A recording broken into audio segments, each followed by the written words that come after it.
अस्सलामुअलैकुम दोस्तों, welcome back to our channel find Urdu. Reminder. Reminder का मतलब है बकाया, जो रह गया हो। रिमाइंडर का मतलब है जो हिस्सा किसी चीज़ के बाद रह जाए।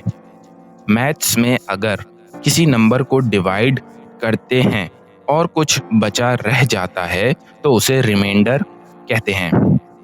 डेली लाइफ में भी ये इस्तेमाल होता है, जैसे खाने का रिमाइंडर फ्रिज में रख दो। I ate half the cake and kept the reminder in the fridge. मैंने आधा केक खा लिया और बाकी फ्रिज में रख दिया। तो दोस्तों, रिमाइंडर का मतलब है जो हिस्सा किसी चीज़ के बाद रह जाए, जैसे बकाया। उम्मीद है आपको रिमाइंडर का मतलब समझ में आ गया होगा। मिलते हैं नेक्स्ट वीडियो में। शुक्रिया।